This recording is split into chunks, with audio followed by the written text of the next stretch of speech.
You don't like the way we pay our fighters? Too f***ing bad. What's up, fight fans? Welcome back to Combat Chronicles. I'm your host, and today we're diving deep into one of the most controversial and eye-opening topics in combat sports, the true state of UFC fighter pay, and what that recent $375 million settlement really means.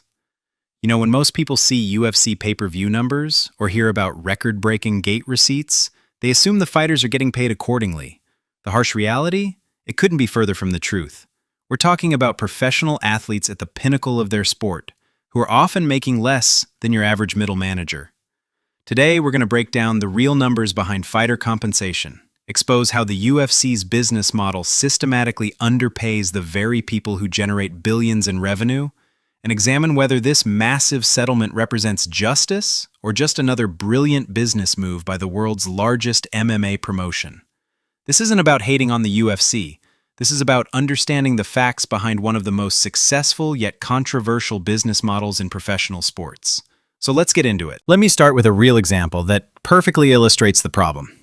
Here's a direct quote from a UFC veteran describing his payout for a significant fight. For this fight with Donald Cerrone, I was handed a check for $16,000 from the UFC. About a month later, they sent me a locker room bonus for $3,000. So total, all in from the UFC, I had an income of $19,000. Let that sink in for a moment. $19,000 for a main card fight against one of the sport's most recognizable veterans, broadcast to millions of viewers worldwide. This wasn't some preliminary card bout. This was a featured fight that helped drive pay-per-view sales and advertising revenue. But this example isn't an outlier. According to a comprehensive 2024 GitNux market research study, 43% of UFC fighters earn less than $45,000 annually. To put that in perspective, that's comparable to the lowest average state salary in the United States. We're talking about elite professional athletes who dedicate their entire lives to their craft, and nearly half of them are earning less than entry-level office workers. Now, that $45,000 figure becomes even more devastating when you consider the unique expenses that UFC fighters face. Unlike traditional employees, or even athletes in other major sports, UFC fighters are classified as independent contractors. This classification has massive financial implications that most fans never consider. Here's what fighters are responsible for paying out of their already limited earnings. First, management fees, which typically range from 10 to 20% of a fighter's total income. Then there are coaching fees. And we're not talking about one coach. Elite fighters work with striking coaches, wrestling coaches, Brazilian jiu-jitsu instructors, strength and conditioning specialists, and often specialized coaches for specific aspects of their game. They also pay for training partners and sparring partners, many of whom are professional fighters themselves who need to be compensated for their time and the physical risk they are taking. Nutritionists and dietitians are essential for making weight and maintaining peak physical condition. Physiotherapists and other medical professionals are crucial for injury prevention and recovery. Don't forget about agents and legal representation for contract negotiations. Travel and accommodation costs for training camps and fights. Gym memberships and facility fees. Equipment and gear that constantly needs replacement. And even licensing fees for their walkout music. One fighter put the tax situation particularly well. I paid out over $100,000 last year between a couple different countries, in taxes. And then they're trying to hit me again at the end of the year. It's almost like I don't even fight for minimum wage sometimes. This brings up another crucial point: the international tax burden. UFC fighters compete all over the world, and they're subject to taxation in each jurisdiction where they fight. Fight in London? You're paying UK taxes. Fight in Abu Dhabi? UAE tax regulations apply. Fight in different US states? Each has its own tax structure. The independent contractor classification also means the UFC isn't required to provide what most professional athletes take for granted: long-term health insurance, retirement benefits, workers' compensation, or any form of job security. These are athletes who are literally putting their brains and bodies on the line for public entertainment, with no safety net when their careers inevitably end. Now let's talk about the numbers that really expose the problem: revenue sharing. This is where the UFC's business model becomes truly indefensible when compared to other major professional sports. In 2023, the UFC generated a record $1.3 billion in revenue. That's billion with a B. Meanwhile, according to financial analysis, the UFC shares only 18.6% of that revenue with the fighters who are literally the product that people are paying to see. Let's compare that to other major professional sports leagues. The NBA shares approximately 50% of its revenue with players. The NFL shares approximately 48% of revenue with players. Major League Baseball shares approximately 50% with players. The NHL shares approximately 50% with players. The disparity becomes even more stark when you look at minimum salaries. The NHL, which generates significantly less total revenue than the UFC, has a minimum salary of $775,000 for the 2023-24 season. Think about that. The lowest paid NHL player, riding the bench for most games, earns more in guaranteed minimum salary than the vast majority of UFC fighters will see in their entire careers. Some people try to defend UFC pay by comparing it to other combat sports like kickboxing or Muay Thai, but that's a fundamentally flawed comparison. In 2023, Glory Kickboxing, one of the premier kickboxing promotions, brought in approximately $30 million in total revenue, compared to the UFC's $1.3 billion. Of course their fighters make less. They're working with a fraction of the resources and generating a fraction of the revenue. The real comparison should be with boxing, MMA's sister sport. And here's what professional boxers have said about the pay difference between the two sports. Y'all come over here and fight us because y'all want to make more money, right? We're not trying to go over there and make less money. Boxers get paid more than MMA as a whole. Like, it's no comparison. That's why, if you notice, you see a lot of the top MMA fighters coming to boxing. When exact financial details leak from lawsuits or contract disputes, the difference is often multiples of what UFC fighters earn for comparable levels of competition and viewership. And here's what's perhaps most troubling. Many MMA fighters seem unable to process this reality. They've been conditioned to accept a system where they're grateful for scraps from a billion-dollar table. To really understand how skewed UFC compensation is, let's examine what success looks like through the career of Paddy the Baddy Pimblett. This is actually an ideal scenario, a fighter who entered the UFC with significant advantages that most fighters don't have. Pimblett came to the UFC as a former Cage Warriors champion with an established fanbase, particularly in the UK market. He was signed to the standard entry-level UFC contract structure known as 12 and 12, meaning $12,000 to show up and fight, plus another $12,000 if he wins. Already, we can see the problem. A proven champion from a respected regional promotion starting at $24,000 for a win. However, Pimblett's story gets better because he managed to win Performance of the Night bonuses in both of his first two UFC fights, earning an additional $50,000 each time. So for those first two fights, he earned a total of $156,000, $48,000 in base pay, plus $100,000 in bonuses. After proving himself as both a skilled fighter and a marketable personality, Pimblett was able to negotiate a new contract that increased his show and win money to $150,000 each. In his third fight, he again won a performance bonus, making his total payout $354,000 for that single bout. $150,000 to show, $150,000 to win, $50,000 bonus. So, in one calendar year, this rising star with a built-in international fanbase, who won performance bonuses in every single fight, and who was being actively promoted by the UFC as a future star, made $510,000 total. Now, $510,000 might sound like good money, and compared to what most UFC fighters make, it is. But here's the reality check. That's still $265,000 less than the minimum salary for the lowest paid player in the NHL. We're talking about a fighter who represents the ideal scenario. Established fan base, perfect record, maximum bonuses, promotional push, and he's still earning less than a bench warmer in a sport that generates less total revenue. And remember, this is the exception, not the rule. A more typical fighter who goes 2-1 in their first 3 UFC bouts without earning any bonuses would make approximately $60,000 total over that same period.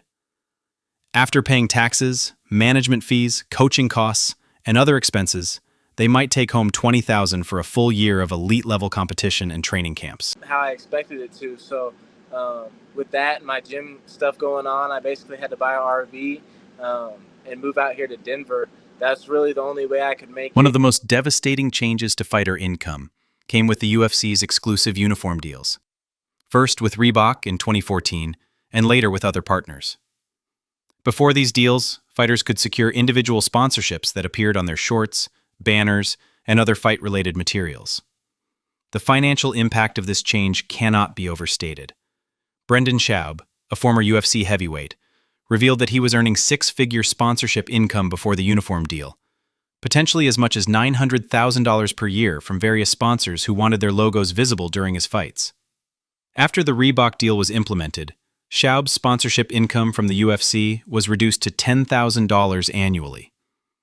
That represents a potential loss of $890,000 in yearly income, replaced by a four-figure uniform stipend based on fighter ranking and tenure.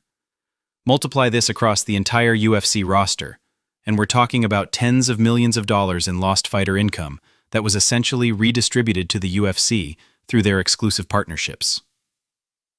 The promotion benefits from both the guaranteed money from their uniform partners and the elimination of competing sponsors from their broadcasts.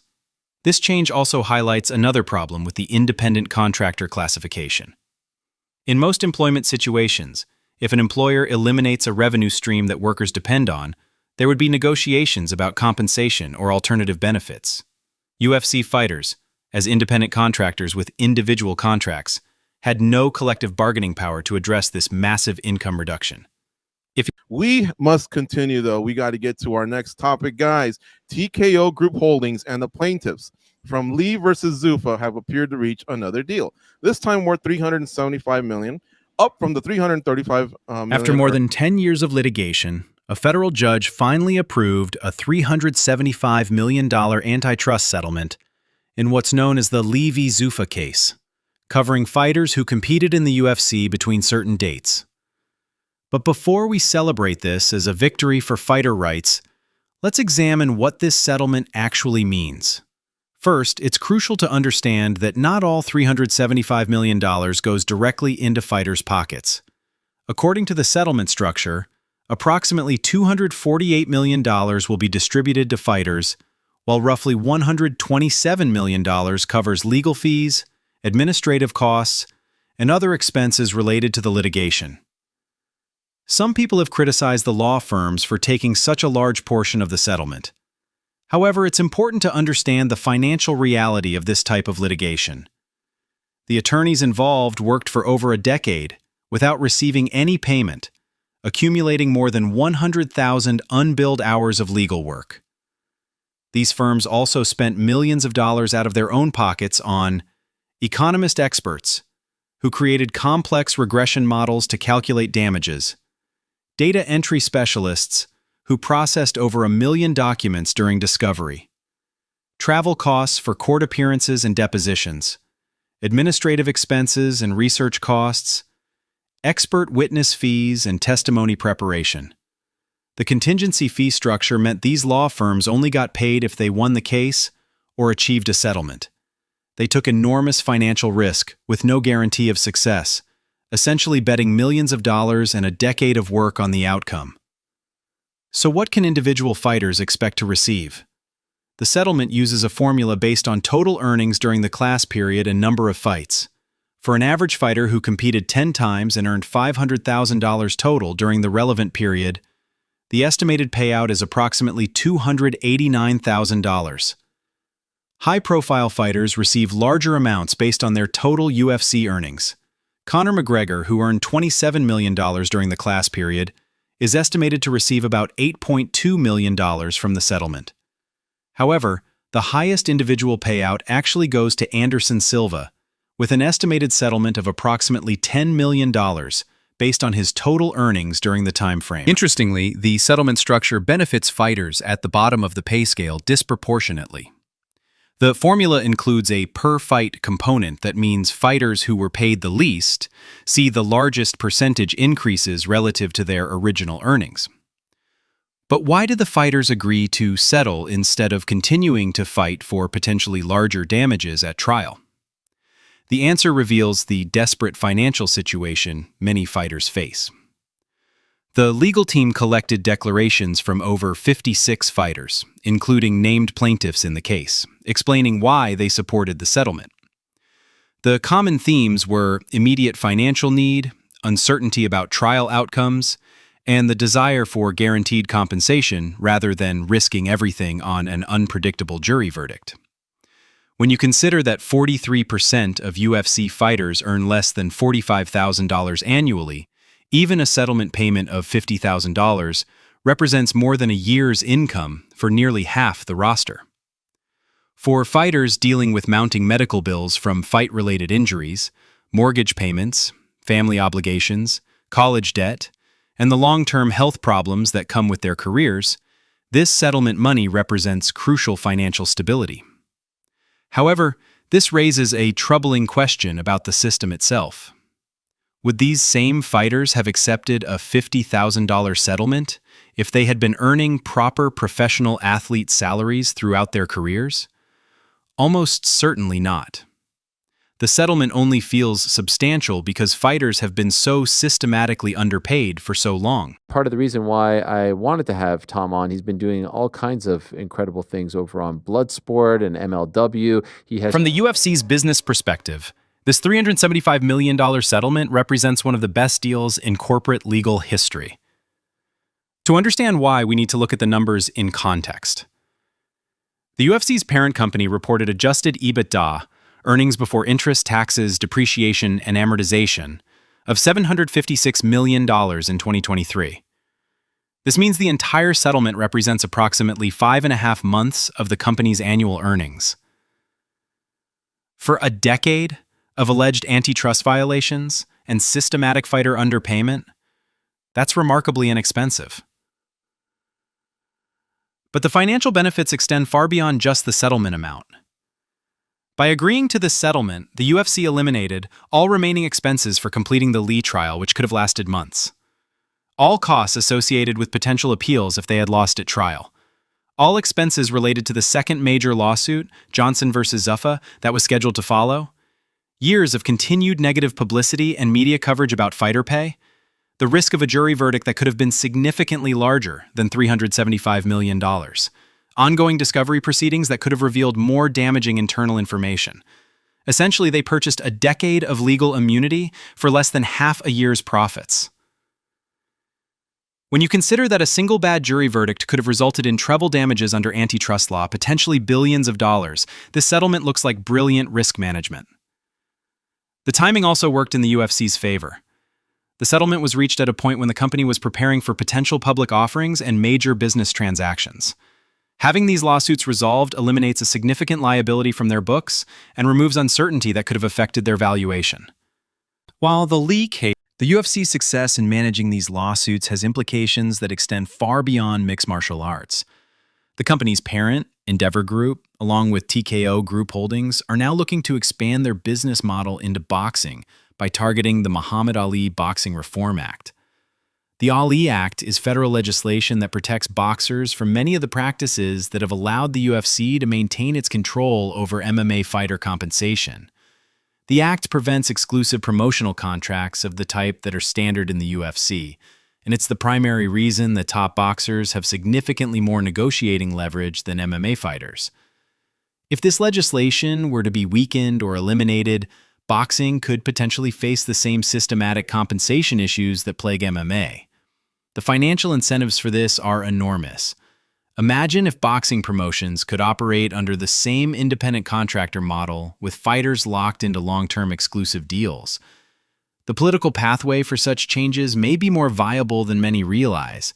Given the relationship between UFC leadership and certain political figures, there's a realistic possibility that efforts to modify the Ali Act could gain traction.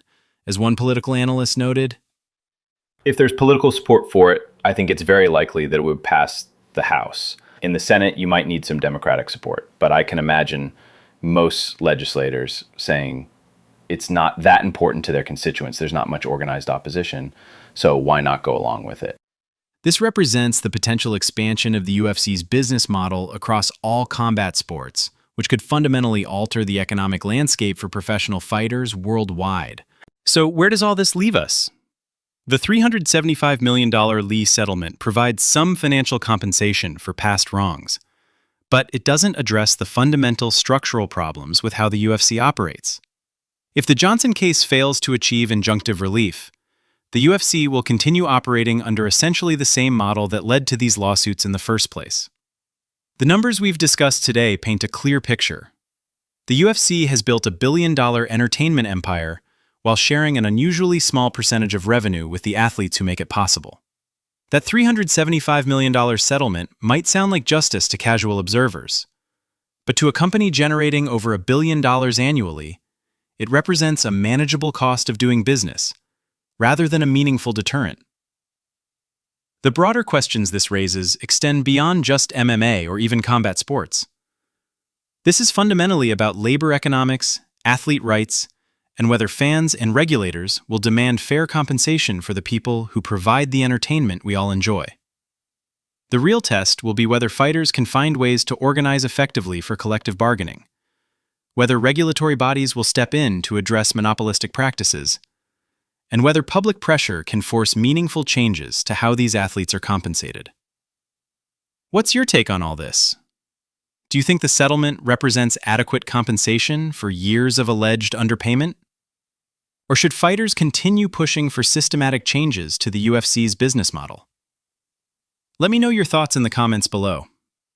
If you found this breakdown valuable, make sure to subscribe to Combat Chronicles for more in-depth analysis of the business side of combat sports. Hit that notification bell so you don't miss our upcoming deep dives into fighter contracts, promotion finances, and the economics of modern MMA. Thanks for watching, and remember, sometimes the most important fights happen outside the octagon. We'll see you in the next one.